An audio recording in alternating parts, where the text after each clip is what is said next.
bagaimana hubungan dengan anak saya yang sekolah di pesantren? Ini mau nanya, sudah bersuci atau berwudu. Terima kasih Kemudian Bapak. bersuci, wudunya batal. Wudunya batal. Bismillah. Assalamualaikum warahmatullahi wabarakatuh. Alhamdulillah wassalatu wassalamu ala Rasulillah wa ala alihi wa sahbihi wa man wala. Asyhadu alla ilaha illallah wahdahu la syarikalah wa asyhadu anna Muhammadan abduhu wa rasuluhu la nabiyya ba'da. Amma ba'd. Ikhwatal Islam, a'azzani Allah wa iyyakum, para pemirsa Fatwa TV dan juga para pendengar radio dimanapun Anda berada. Alhamdulillah senang sekali di kesempatan yang berbahagia ini kami dapat menyapa Anda kembali di program kesayangan kita Live Interaktif meneladani akhlak Rasulullah Sallallahu Alaihi Wasallam, tentunya bersama guru kita Al Ustadz Dr. Sufyan Baswedan MA Hafizahullahu Ta'ala, yang dimana beliau adalah selaku ketua sekaligus anggota Dewan Fatwa Perhimpunan Al-Irsyad.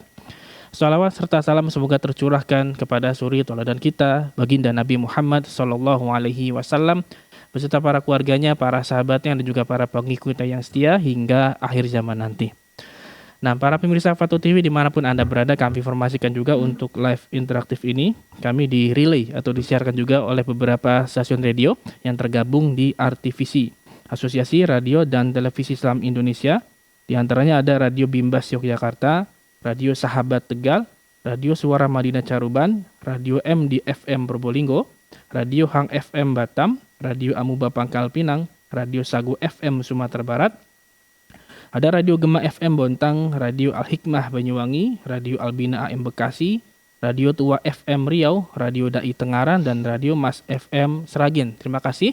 Kami ucapkan jazakumullahu khairan, semoga tayangan ini bermanfaat. Dan kami mengajak pemirsa kalian untuk memanfaatkan peluang untuk berjuang bersama kami dalam syiar dakwah sunnah di Fatwa TV melalui rekening aktif kami yang bisa Anda saksikan di layar kaca kami. Barakallahu fikum. Dan alhamdulillah telah terhubung bersama guru kita Al Ustadz Dr. Sufyan Baswedan MA Hafizahullahu Ta'ala langsung dari studio Fatwa TV Solo, dan semoga koneksi internet kita lancar sampai akhir acara nanti. Sebelumnya kita sapa beliau. Assalamualaikum warahmatullahi wabarakatuh, Ustadz. Waalaikumsalam warahmatullahi wabarakatuh. Ahlan Ustaz, bagaimana kabarnya Ustaz? Alhamdulillah sehat, akhi Rahmat. Gimana antum di sana? Alhamdulillah Sehat kami juga. sehat Ustaz. Nah Ustaz, kami ucapkan terima kasih kepada Ustaz yang telah meluangkan waktunya di kesempatan kali ini Ustaz. Barakallahu fikum. Allah barik fikum. Nah, mengikuti Islam azani ya Allah wa yakum, kami mengajak Anda untuk berpartisipasi. Silakan jika Anda ingin mengajukan pertanyaan kepada Ustadz, Anda bisa menghubungi layanan telepon kami di nomor 021 2123 2333, atau Anda juga bisa kirimkan pertanyaannya melalui website kami di www.dewanfatwa.com/tanyakan. Semoga bisa bermanfaat. Barakallahu fikum. Nah, Ustadz, mohon izin kita langsung bacakan pertanyaan pertama, Ustadz. Naam, tafadhal. Tip. Pertanyaan pertama dari Cici Sulastri di Kabupaten Tangerang, Banten. Bismillah. Assalamualaikum warahmatullahi wabarakatuh. Izin bertanya Ustaz. Waalaikumsalam warahmatullahi wabarakatuh. Saya suka mendengarkan saat azan dari rumah dengan sangat jelas. Kemudian saya berdoa antara azan dan iqomah. Apakah sama keutamaannya dengan berdoa di dalam masjid ya Ustaz? Mohon penjelasannya. Barakallahu fikum. Iya. Bismillah, alhamdulillah, wassalatu wassalamu ala khairi khalqillahi Muhammad ibn Abdullah wa ala alihi wa sahbihi wa man walah ma ba'd. Adapun terkait apakah sama keutamaan orang yang berdoa antara adzan dan iqamah di masjid dengan yang di rumah. Kalau memang ini kaitannya dengan keutamaan waktu, maka insya Allah sama saja. Yang penting itu antara adzan dan iqamah. Adapun di masjid apakah memiliki keutamaan lebih daripada di rumah? Allahu a'lam. Sependek pengetahuan ana, hal ini hanya terkait dengan waktunya, bukan dengan tempatnya. Jadi insya Allah masing-masing memiliki keutamaan yang sama, kecuali jika seseorang ini di masjid dia bisa lebih khusyuk berdoanya. Tapi jika sama-sama khusyuk, maka Allahu alam tidak ada keutamaan yang lebih banyak antara yang di rumah dibandingkan dengan yang di masjid. Sama insya Allah. Nah. Nah, Ustaz, syukron barakallahu fikum atas jawaban dan penjelasannya. Demikian bertanya semoga bisa difahami. Dan kita angkat pertanyaan penelpon pertama di kesempatan kali ini. Ya, silakan. Ya, silakan. Assalamualaikum. Ya, waalaikumsalam warahmatullahi wabarakatuh. Ya, dengan siapa di mana? Iya, dengan tadi Ibu Zainab tadi. Oh, Ibu Zainab, silakan Ibu. Iya, iya. Ya, assalamualaikum warahmatullahi wabarakatuh, Pak Ustadz. Waalaikumsalam warahmatullahi wabarakatuh. Ini Pak, kalau baca Quran, saya senangnya baca tafsir. Soalnya ada artinya, jadi saya ngerti. Kalau baca kitab Al-Quran yang asli gitu, kan nggak tahu artinya. Maksud saya sama Kak, dapat pahalanya, baca tafsir sama baca Al-Quran gitu Pak. Baca Al-Quran yang asli sama baca tafsir itu. Baik, cukup Ibu ya pertanyaannya. Ibu Ya, cukup, Ibu tetap ya. baca Ya, baca ayat-ayatnya kan? Tetap dibaca kan ayatnya. Enggak cuman terjemahnya saja kan? Kalau baca tafsir kan saya tahu artinya gitu. Kalau Al-Quran asli saya nggak tahu artinya gitu. Apakah saya mendapat pertanyaan saya, sama dengan Ibu kan tetap membaca ayatnya kan? Iya Pak. Oke. Baik. Iya. Jadi insya Allah tetap dapat pahala Bu, bahkan dapat pahala insya Allah lebih banyak. Karena apa? Karena Ibu dapat pahala membaca Al-Quran dan dapat pahala mempelajari Al-Quran. Oh iya. Beda dengan yang hanya membaca Al-Quran saja namun dia tidak mengerti. Tidak paham apa yang dibaca. Dia tidak mendapatkan pahala tadabbur. Tidak mendapatkan pahala tadarus. Iya. Begitu. Nah. Iya, terima kasih Pak Ustadz. Assalamualaikum warahmatullahi wabarakatuh. Waalaikumsalam warahmatullahi wabarakatuh. Ya, Ibu Zainab, semoga bisa bermanfaat jawabannya. Barakallahu fikum. Dan bisa kita lanjutkan pertanyaan dari website. Ini masih berkaitan pertanyaan wanita ibadah di rumah. Dari Megan Nafika di Kabupaten Bogor, Jawa Barat. Assalamualaikum, izin bertanya Ustadz. Saya seorang wanita. Apakah sholat qobliyah subuh bagi wanita yang sholat di rumah batas waktunya sampai iqomah di masjid dekat rumah atau bagaimana ya Ustadz? Dan jika batasnya sampai iqomah itu di azan yang awal iqomah atau terakhir? Karena ada azan yang selesai duluan dan ada yang belakangan. Mohon penjelasannya Ustadz. Barakallahu fikum. Ya, jadi batas akhirnya ya yang ditanyakan ya.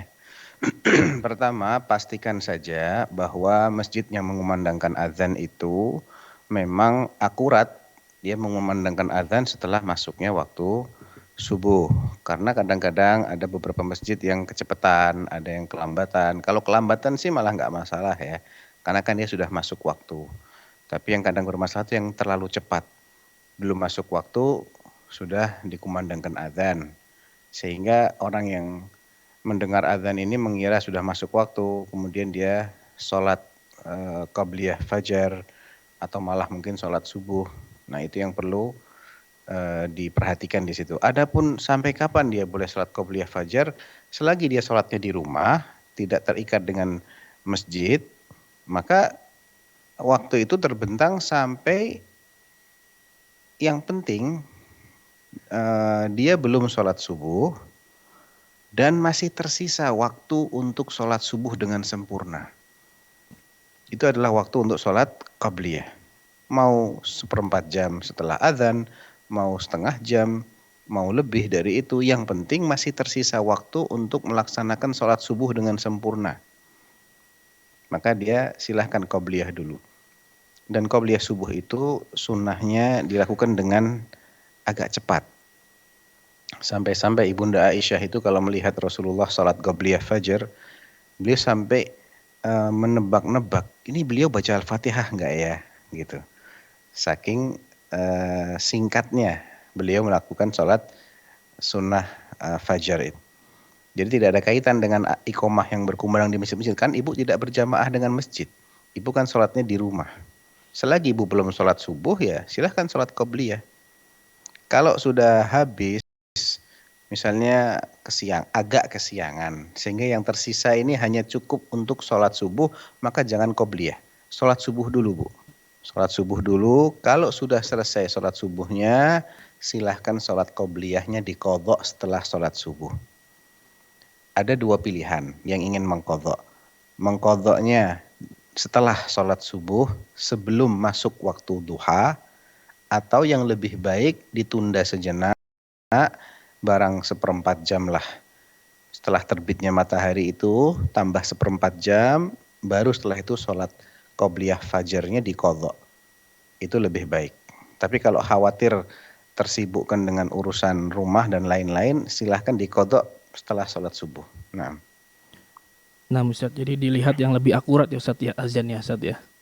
Iya, yang lebih akurat. Nah Ustaz, syukurun barakallahu fikum atas jawaban dan penjelasannya. Demikian bertanya, semoga bisa difahami. Dan kita lanjutkan pertanyaan dari Yudi Darwin Permana di Kabupaten Bandung Barat. Assalamualaikum warahmatullahi wabarakatuh. Izin bertanya Ustaz. Assalamualaikum warahmatullahi wabarakatuh. Saya pekerja di lepas pantai atau offshore. Kami biasa melakukan sholat Jumat. Yang ingin saya tanyakan, bagaimana hukum tentang sholat Jumat yang dilakukan di lepas pantai atau kapal tanker ya Ustaz? Apakah sholat Jumat tersebut sah ataukah cukup melaksanakan sholat zuhur? Mohon nasihatnya Ustaz, barakallahu fikum. Ya, Allah barik fik. Itu kan bukan tempat domisili ya. Pengeboran itu tempat kerja, bukan tempat domisili. Dan Nabi SAW tidak mengajarkan ke sahabat-sahabat beliau selama hidup beliau untuk melakukan sholat Jumat kecuali apabila beliau berdomisili di suatu tempat. Artinya dengan bahasa fikih adalah al-istitan. Al-istitan itu tinggal di memang daerah pemukiman yang sudah menjadi rumah menetapnya seseorang. Ya kalau Nabi di Madinah, ketika beliau sedang berjalan menuju Tabuk, yang perjalanan itu memakan waktu 19 hari. Kemudian beliau menunggu pihak musuh selama sekitar 19 hari juga. Setelah itu beliau pulang lagi ke Madinah sekitar 19 hari perjalanan. Tidak sekalipun beliau Jumatan di sepanjang safarnya beliau itu. Walaupun beliau sempat berdiam selama 19 hari. Kenapa? Karena beliau tidak pernah menjadikan Tabuk itu sebagai tempat tinggal beliau. Itu hanya tempat persinggahan saja. Dia tidak menetap di situ, tidak berkeluarga di situ. Dan Jumatan itu salah satu syarat sahnya adalah diadakan oleh orang-orang yang memang berdomisili di situ. Berangkat dari sini maka pengeboran-pengeboran lepas pantai itu sepintas ya, yang sejauh yang saya ketahui belum memenuhi syarat untuk dijadikan sebagai komunitas untuk melaksanakan sholat Jumat. Jadi sholatnya sholat apa? Sholat duhur. Sholat duhurnya silahkan di jamak dengan asar atau bahkan dikosor bagi orang-orang yang memang masih berstatus musafir. Artinya begini, artinya tidak ada kejelasan dia mau tinggal berapa lama. Tapi kalau ada kejelasan, maka begitu dia sampai ke lokasi pengeboran itu, misalnya saya akan tinggal di sini selama, dijelaskan nggak berapa lama di situ? Enggak Ustaz. Nggak dijelaskan ya. Kalau sudah ada kepastian, misalnya kontraknya dia di situ selama seminggu, baru kemudian pulang, atau 2 minggu. Pokoknya lebih dari 4 hari bersih. Bersih itu artinya tidak memasukkan hari kedatangan dan hari kepulangan. Jangan dihitung, hari kedatangannya jangan dihitung, hari kepulangan jangan dihitung. Yang tersisa itu ada nggak 4 hari. Kalau ada 4 hari atau lebih, maka menurut sejumlah ulama madhab Syafi'i, madhab Hambali ya, itu sudah berstatus sebagai mukim. Jadi dia tidak boleh lagi mengkosor sholat. Duhurnya 4 rakaat, asarnya 4 rakaat. Di jamak masih boleh. Tapi kalau nggak ada kejelasan, ya bisa lebih, bisa kurang, nggak ada kepastian, maka silahkan dia mengkosor karena dia masih berstatus sebagai musafir. tapi bukan untuk Jumatan, karena Jumatan itu adalah istitan. Nabi hanya Jumatan di Madinah, ya. Walaupun Nabi pergi ke sana, pergi ke sini, tapi hanya Jumatannya di kota Madinah bersama orang-orang yang memang tinggal dan berdomisili di Madinah. Nah, Masya Allah, Ustaz, syukron. Jazakallahu khairan atas jawaban dan penjelasannya. Demikian yang bertanya, semoga bisa difahami. Dan kita angkat pertanyaan penelpon kedua di kesempatan kali ini. Ya, silahkan. Ya, qadarullah terputus. Baik, kita bacakan kembali di website. Pertanyaan berikutnya dari Rahimul Amin di Kabupaten Pasaman Barat, Sumatera Barat. Bismillah, izin bertanya, Ustaz. Perihal menggunakan mik luar bagi imam pada sholat berjamaah, Ustaz. Apakah hal tersebut dibolehkan? Apakah ada dalil dan pandangan ulama zaman sekarang? Dan begitu juga kalau tidak boleh, kadang ada orang berdalil dengan 2 masjid tanah suci yang memakai mik luar ketika sholat berjamaah. Dan apakah ketika kajian itu sama hukumnya, Ustaz? Mohon penjelasan, Ustaz. Barakallahu fikum. ya Allah barik fik. Sebetulnya penggunaan mik luar di tanah suci itu tentatif, ya. Artinya ketika jamaahnya itu sampai ada di pelataran masjid, maka speaker luarnya itu diaktifkan. Tapi ketika misalnya sholat qiyamul lail di 10 hari terakhir bulan Ramadan, itu nggak diaktifkan. Hanya yang di dalam masjid saja, karena jamaahnya tidak banyak. Jadi alasan penggunaan itu sesuai dengan kebutuhan saja. Kalau diperlukan jamaah ya ada juga di luar masjid ya seperti sholat Id atau sholat Jumat yang membludak atau mungkin ada sholat jenazah, misalnya jenazah orang yang terkenal banyak sekali yang melayat atau sholat gerhana dan yang semisalnya diperlukan adanya tambahan, maka selagi diperlukan itu diperbolehkan dan termasuk anjuran. Karena apa? Karena makmum tidak akan bisa mengikuti imam kalau tidak mendengar suaranya imam. Jadi diperlukan, bahkan bisa diwajibkan menggunakan itu kecuali ada orang yang menyambung.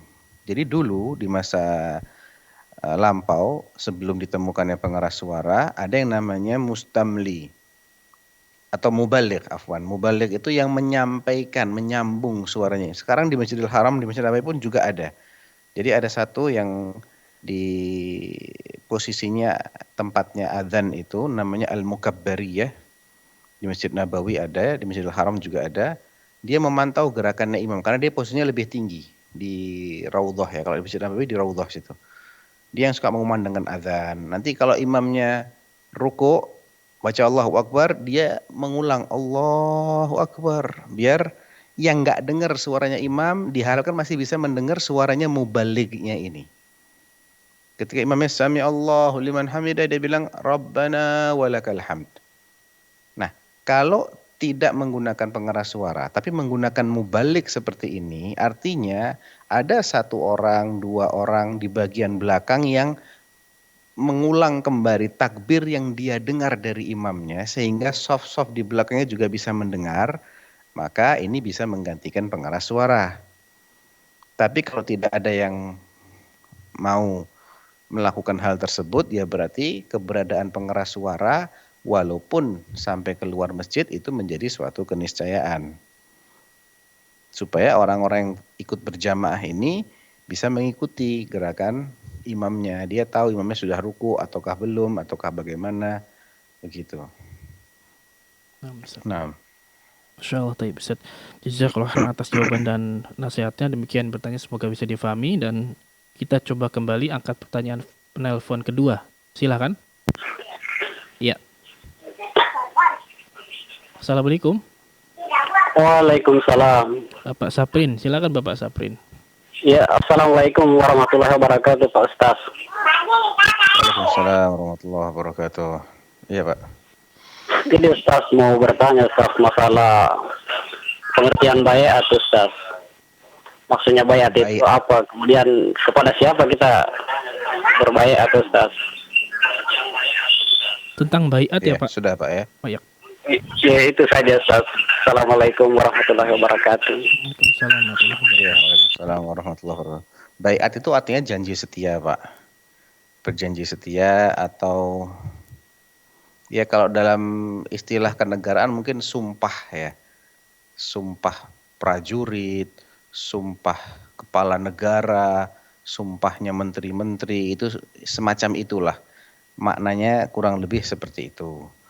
Nah, tergantung baiat yang Bapak pertanyakan ini baiat apa, misalnya kan ada macam-macam ya kejadian sejarah itu. Baiat itu macam-macam, ada baiat Aqabah, ada baiatur Ridwan, ya, ada baiat untuk masuk Islam.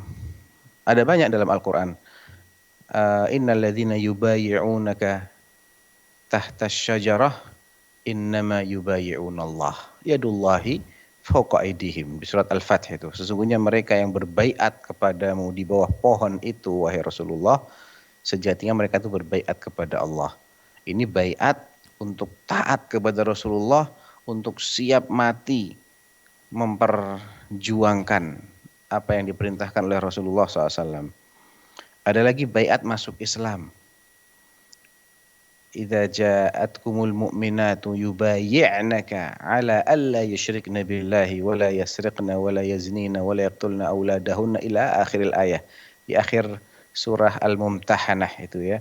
Wahai Nabi, kalau datang perempuan-perempuan berbaiat kepadamu, ini baiatnya baiat untuk masuk Islam, enggak pakai jabat tangan. Cuman secara lisan saja, aku berjanji setia ya Rasulullah, tidak akan mempersekutukan Allah lagi dengan yang lain, tidak akan mencuri, tidak akan berzina, tidak akan membunuh anak-anak kami, dan seterusnya. Jadi janji, itu namanya baiat. Ya, sejatinya seorang mukmin ini secara otomatis dia itu terikat baiat dengan waliul amrnya yang syar'i. Ya, pemimpinnya kaum muslimin. Secara otomatis, walaupun dia tidak pernah secara lisan ataupun berjabat tangan menyatakan hal tersebut.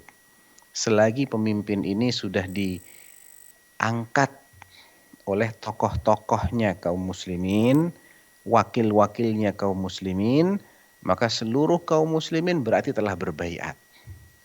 Dulu di masa Abu Bakar As-Siddiq radhiyallahu anhu, sepeninggal Rasulullah SAW, pernah terjadi sebuah kejadian di kota Madinah, di Saqifah Bani Sa'idah. Orang-orang Ansor berkumpul di situ. Mereka merencanakan untuk membaiat salah seorang dari kalangan Ansor menjadi pemimpinnya kaum muslimin. Sebelum ada perundingan, sebelum ada diskusi dengan pihak Muhajirin. Mendengar rencana tersebut, Umar, Abu Bakar, dan Abu Ubaidah ibnul Jarrah bergegas mendatangi Saqifah Bani Sa'idah yang sekarang ini lokasinya itu ada di sebelah bukan sebelah selatan, sebelah utara agak ke timur ya. Jadi sebelah utara agak ke timurnya Masjid Nabawi. Ada sebuah taman, disitulah posisinya Saqifah Bani Sa'idah ketika itu. Dan Abu Bakar akhirnya mengingatkan orang-orang Ansar, harusnya memimpin itu adalah Muhajirin. Kalian menjadi menteri-menterinya.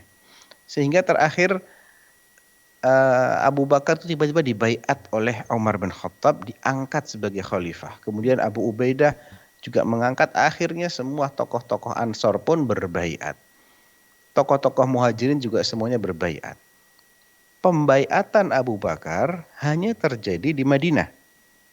Akan tetapi karena Madinah adalah tokoh-tokohnya kaum muslimin, ulama-ulamanya kaum muslimin, yakni sahabat-sahabat senior Rasulullah, rata-rata itu kebanyakan ada di Madinah, maka otomatis ini berlaku untuk seluruh wilayah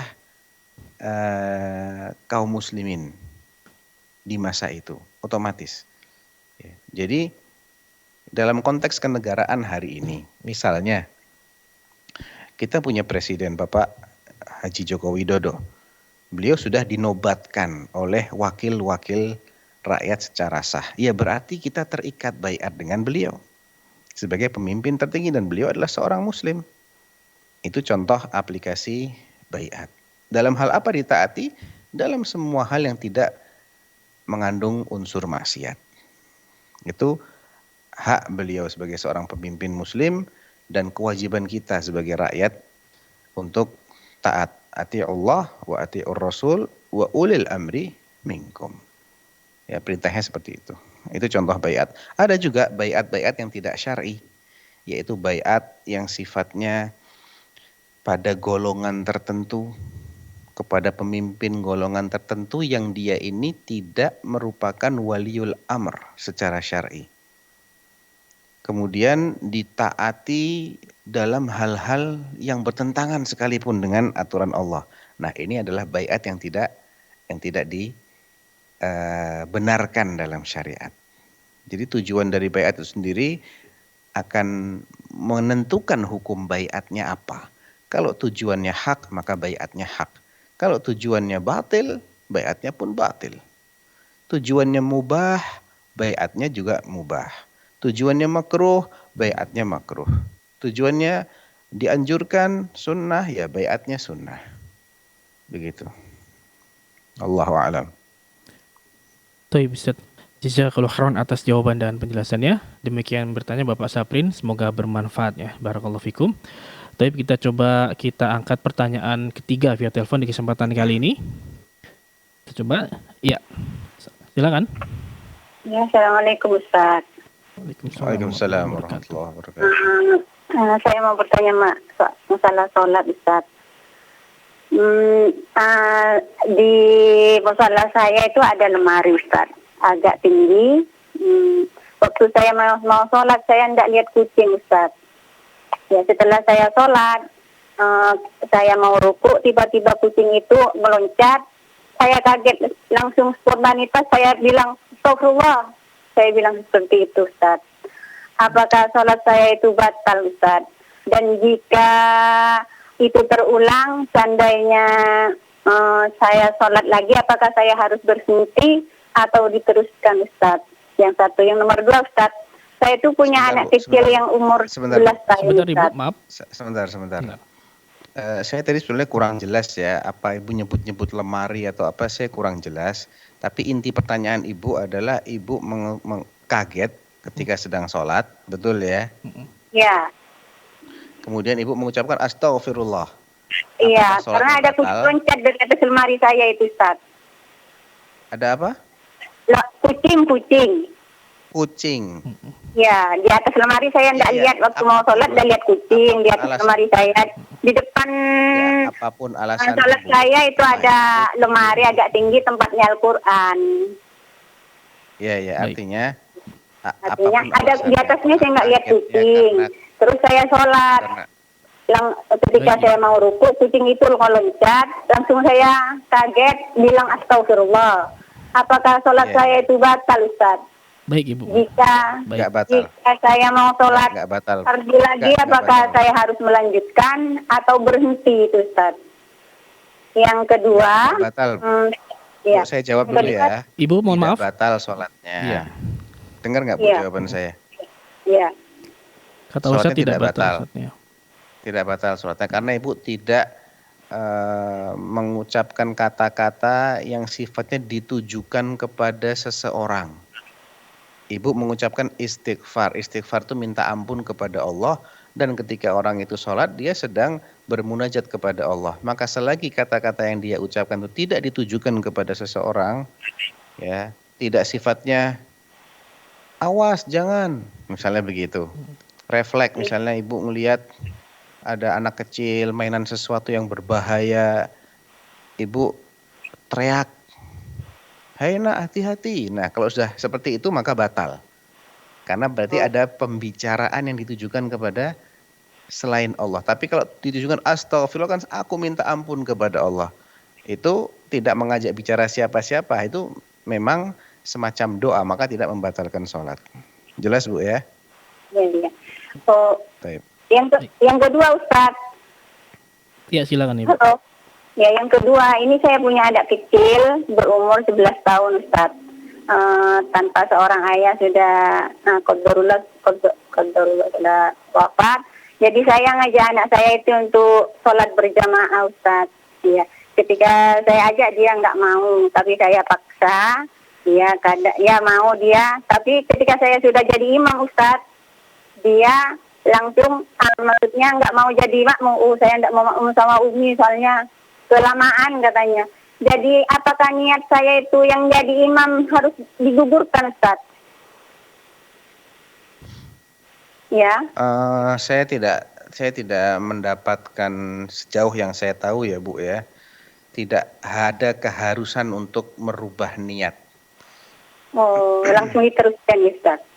Ya, karena apa namanya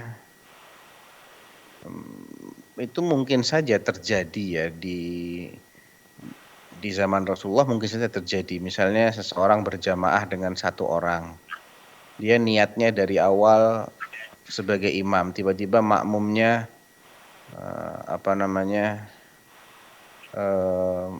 batal atau apa. Seandainya itu sesuatu yang harus putus ya. Iya, terputus. Oke. Jadi seandainya itu sesuatu yang harus diniatkan, maka harusnya ada riwayat dari Nabi SAW yang menjelaskan kepada sahabatnya, karena ini hal-hal yang sangat mungkin terjadi di masa beliau. Ya, sangat mungkin terjadi ada makmum yang kemudian batal dan imamnya belum merubah niat. Seandainya itu harus, maka mestinya ada riwayat dari Nabi, kalian harus merubah niat manakala tiba-tiba makmumnya itu nggak jadi ikut sholat, membatalkan diri. Ya, sebagaimana orang yang awalnya sholat sendiri. Nabi pernah awalnya sholat sendiri, sholat qiyamul lail gitu ya. Tiba-tiba ada Abbas nyusul, ikut berjamaah. Tidak ada keterangan di situ Nabi merubah niatnya.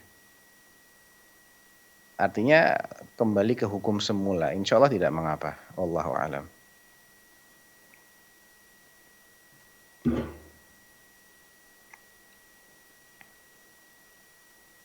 Bisa kami ucapkan terima kasih jazakallahu atas jawaban dan penjelasannya. Demikian bertanya Ibu Ummu Hidayat di Madura, semoga bisa difahami. Dan kita angkat pertanyaan kembali dari website. Dari Fulanah di Kota Palembang, Sumatera Selatan. Assalamualaikum Ustadz, izin bertanya. Ana lulusan I'dad Duat, mondok baru 3 tahun. Alhamdulillah Ana sudah menghafal Al-Quran, hadis, belajar dan mengkaji ilmu usul, kitab-kitab Arab dan lain-lain. Sekarang Ana sudah pulang dari mondok, bertemu teman-teman lama baik di medsos ataupun dunia nyata. Mereka butuh didakwai, bahkan ada yang menyimpang. Ana khawatir dengan mereka yang sebagian adalah teman seperjuangan. Ana ingin dakwahi, akan tetapi takut berfatwa sebelum waktunya karena hanya 3 tahun belajar. Lalu bagaimana sikap yang tepat untuk Ana ya Ustadz? Mohon nasihatnya Ustadz. Barakallahu fikum. Ya Allah barik fik. Antum tidak perlu berfatwa. Antum cukup menjelaskan apa yang antum ketahui atau menyampaikan kembali penjelasan para ulama. Antum belajar apa? Antum belajar sifat salat Nabi, ajarkan sifat salat Nabi. Antum belajar sifat wudhu Nabi, ajarkan sifat wudhu Nabi. Antum belajar bagaimana cara membaca Al-Fatihah yang benar, ajarkan itu. Antum belajar bagaimana dasar-dasar akidah Ahlussunnah wal Jamaah, ajarkan itu. Adapun fatwa, alihkan kepada orang yang berilmu. Atau misalnya antum ditanya, antum nggak tahu jawabannya, antum tunggu dulu, saya minta waktu dulu ya, saya akan tanya dulu. Antum tanyakan kepada orang-orang yang antum pandang, yang setahu antum dia lebih berilmu dan bisa memberikan fatwa. Setelah antum dapat fatwa, antum sampaikan kembali. Jadi caranya berdakwah seperti itu. Tidak harus dianya berijtihad kalau dia memang bukan ahlinya, cukup dia mengutip fatwa atau penjelasan dari ulama lain. Nah Ustadz Koron, barakallahu fikum atas jawaban dan penjelasannya. Demikian bertanya, semoga bisa difahami. Dan kita coba angkat pertanyaan via telepon berikutnya. Oh taib, terputus. Baik, kita bacakan kembali dari website. Dari hamba Allah di Kabupaten Bojonegoro, Jawa Timur. Assalamualaikum warahmatullahi wabarakatuh. Izin bertanya Ustadz, bagaimana hukum mempelajari dan kuliah di jurusan filsafat Islam, di mana jurusan ini digadang oleh sebagian orang mempelajarinya untuk membantah pemikiran filsafat Barat, Ustadz katanya. Mohon penjelasannya Ustadz, barakallahu fikum. Ya, terus terang saya sendiri nggak pernah mempelajari mata kuliah seperti itu ya. Saya tidak tahu yang dimaksud filsafat Islam yang tujuannya untuk membantah filsafat barat itu seperti apa. Tapi saya memang agak alergi dengan yang namanya filsafat itu sendiri. Ini bukan sesuatu yang dikenal oleh generasi terbaik dari umat Islam. Generasi-generasi yang telah dijamin mendapat ridha Allah akan menjadi penghuni jannah, ya, radhiyallahu anhum wa radu anhu wa a'adda lahum jannatin tajri tahtahal anhar, enggak pernah kenal dengan yang namanya filsafat-filsafatan. Dan yang penting bagi seorang muslim itu bagaimana dia bisa selamat di dunia, bisa beribadah kepada Allah, bisa berakidah yang benar, yang itu semua tidak ada hubungannya dengan filsafat. Akidah kita diambil dari kitabullah, dari sunnah Rasulullah sallallahu alaihi wasallam, dari ijma'nya Ahlus Sunnah wal Jamaah. Cukup 3 itu. Enggak ada filsafat di sini. Anda ingin membantah, Anda bantah dengan cara yang benar, jangan pakai cara yang salah. Kalau bantah filsafat dengan filsafat nanti agak tergelincir dalam hal-hal yang itu harusnya Anda tidak tergelincir ketika Anda membantah tidak dengan cara yang salah tadi. Jadi itu sesuatu yang tidak diperlukan dalam Islam, bahkan itu termasuk ilmu yang tidak bermanfaat. Ilmu yang enggak bermanfaat. Karena filsafat itu setahu saya ya, filsafat itu jadi macam-macam, ada yang kontradiktif. Ini filsafatnya siapa dulu? Kan ada filsafatnya Aristo, ada filsafatnya ini. Nah, yang dimaksud filsafat Islam ini filsafat dari siapa? Apakah Nabi ngajarin yang begitu? Kalau Nabi mengajarkan seperti itu, maka itu namanya bukan filsafat, itu namanya sunnah. Jadi istilah filsafat ini mesti dijabarkan dulu apa yang dimaksud filsafat Islam ini. Karena istilah filsafat itu sendiri lebih sering digunakan untuk ilmu-ilmu kalam, ilmu-ilmu jadal. Hanya untuk berdebat saja, logika, dan mungkin semacam teori-teori ya. Segala sesuatu itu kita harus ragukan dulu sampai terbukti benar. Itu bagian juga dalam filsafat. Nah, ini tentu tidak ketemu dengan akidahnya seorang muslim yang bukan dimulai dari meragukan, dari meyakini, bukan meragukan. Allahu a'lam. Hati-hati. Masya Allah. Nah, Ustaz, jazakallahu khairan atas penjelasan dan nasihatnya. Demikian bertanya, semoga bermanfaat ya. Barakallahu fikum. Kita angkat pertanyaan kembali. Kita angkat pertanyaan via telepon yang sudah masuk berikutnya. Silakan. Iya. Ya. Silakan Ibu. Assalamualaikum. Waalaikumsalam. Waalaikumsalam warahmatullahi wabarakatuh. Aku ingin bertanya Ustaz.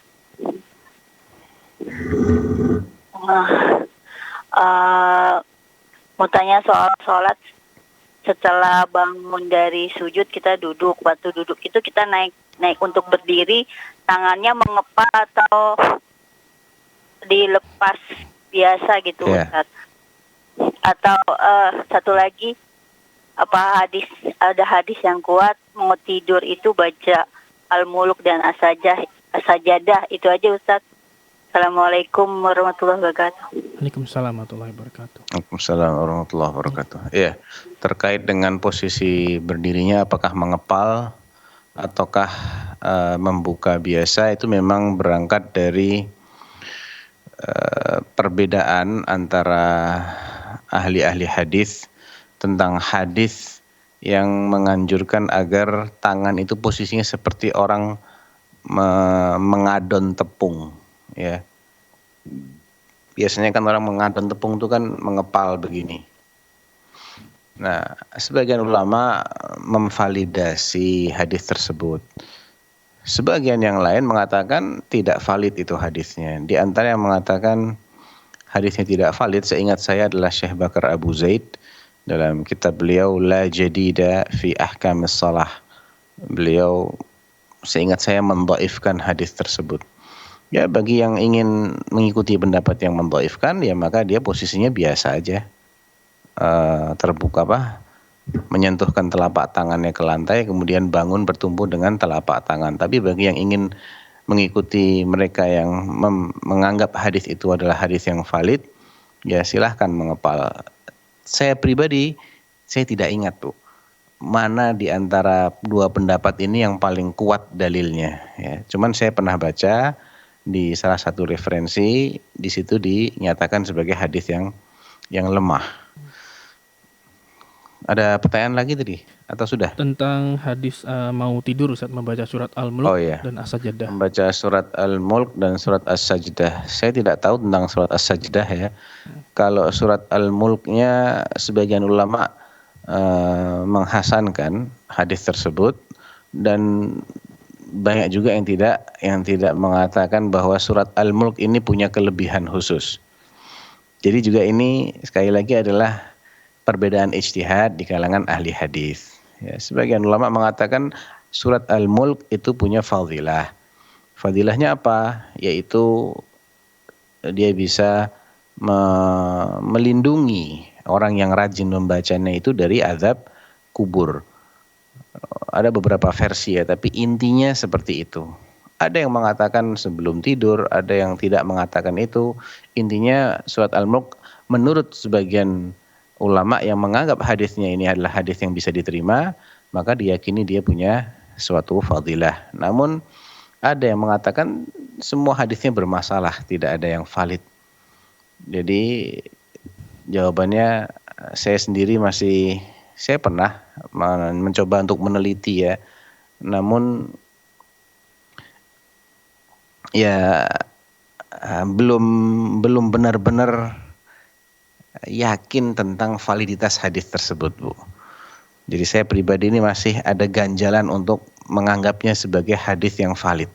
Karena ada beberapa ulama salaf yang mengatakan tidak ada yang valid dalam bab ini gitu. Allahu a'lam. Masya Allah, taib Ustaz. Jazakallahu khairan wa barakallahu fikum atas jawaban dan penjelasannya. Demikian bertanya Ibu hamba Allah Jakarta, semoga bisa difahami. Tapi masih ada waktu. Kita bacakan pertanyaan berikutnya dari Abu Zaki di Kabupaten Banjarnegara, Jawa Tengah. Bismillah, izin bertanya Ustaz. Saya rutin mengikuti pengajian, akan tetapi belakangan saya mulai merasa tidak nyaman dengan Ustadz penceramah tersebut. Hal yang membuat tidak nyaman adalah karena Ustadz tersebut sering menyindir secara personal ketika sedang ceramah. Seringkali masalah pribadi yang ada di kehidupan saya juga ikut disindir.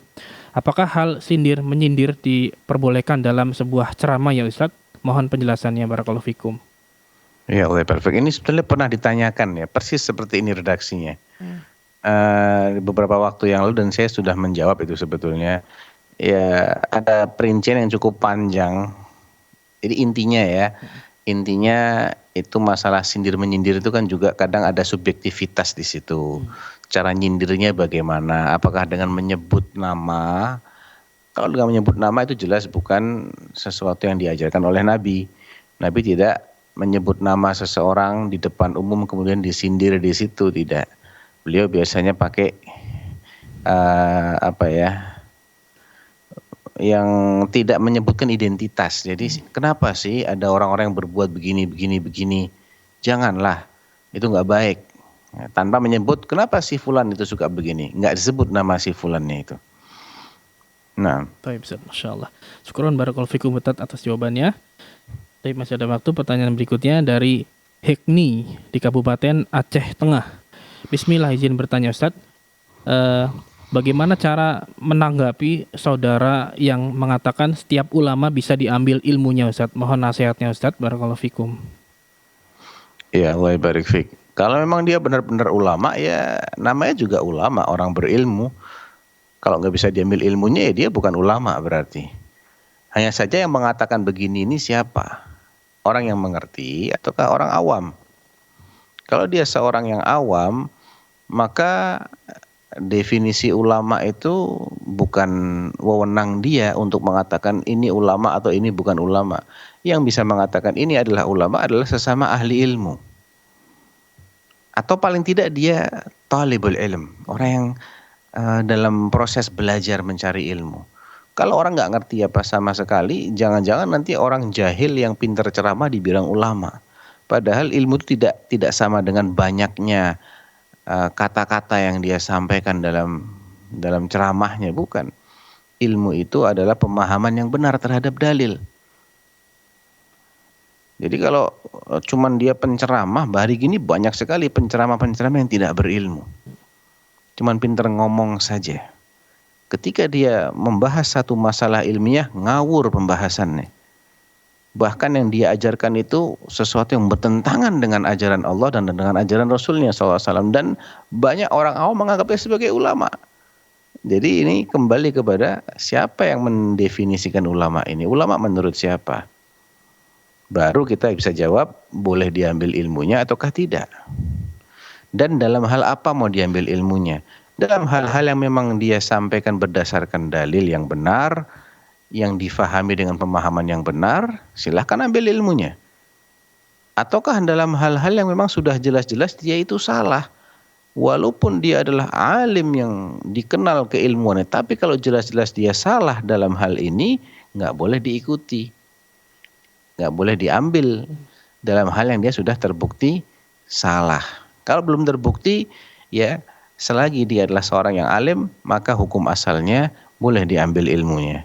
Ketika sudah ada yang menjelaskan berdasarkan dalil ilmiah bahwa si fulan yang alim ini salah dalam masalah ini, buktinya begini, dalilnya begini, dan kita tahu, maka khusus masalah ini jangan ikutin si fulan, ikutin dalil. Intinya begitu.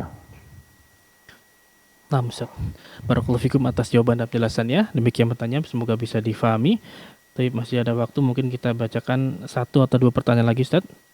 Dari Dede Nuriman di Kabupaten Sambas, Kalimantan Barat. Baik. Izin bertanya, Ustaz, minta nasihatnya tentang hukum mengadakan acara atau kegiatan lomba misal sepak bola dengan ketentuan seperti ini. Antar tim Kalimantan Barat, khusus ikhwan yang sudah mengaji, setiap daerah membuat tim yang memakai nama dakwah yang diambil dari daerah masing-masing atau panitia pengajian atau pondok-pondok yang ada. Yaitu tujuannya utama menjalin ukhuwah Islamiyah, katanya Ustaz. Mohon nasihatnya Ustaz, barakallahu fikum. Iya, cuman sekedar olahraga saja kan? Bukan perlombaan berhadiah, bukan kan? Di sini disebutkan kegiatan lomba saja, Ustaz. Masalahnya kalau ada hadiah untuk hal-hal seperti itu, saya khawatir nanti terkena larangan karena Nabi mengatakan la sabqa aw la sabaqa illa fi hafirin aw khuffin aw naslin. Tidak ada perlombaan dengan hadiah kecuali perlombaan berkuda atau balap unta atau memanah.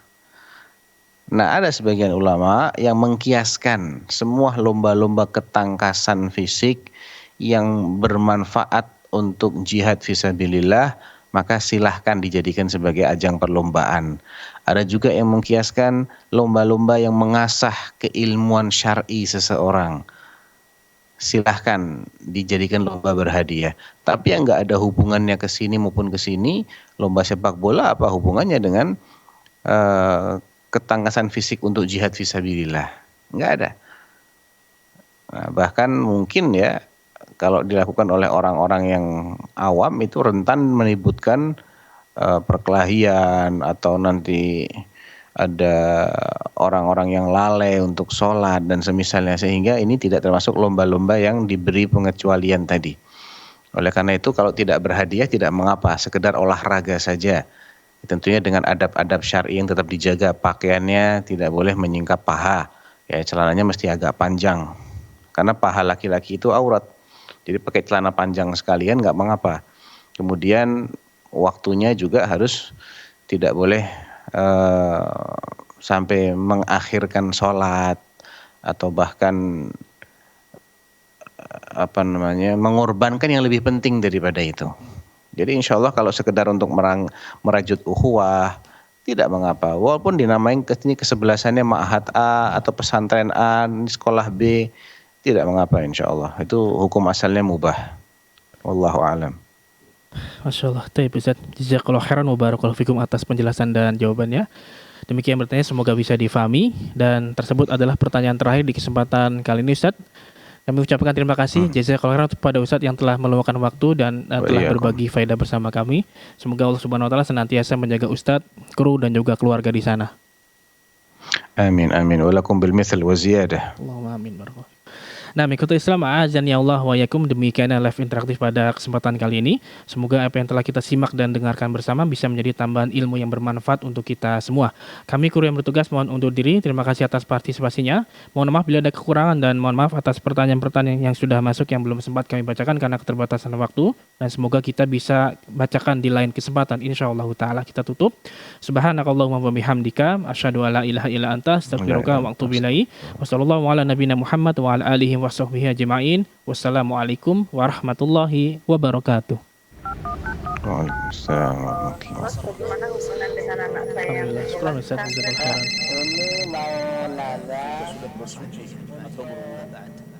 Kemudian bersentuhan dengan suami.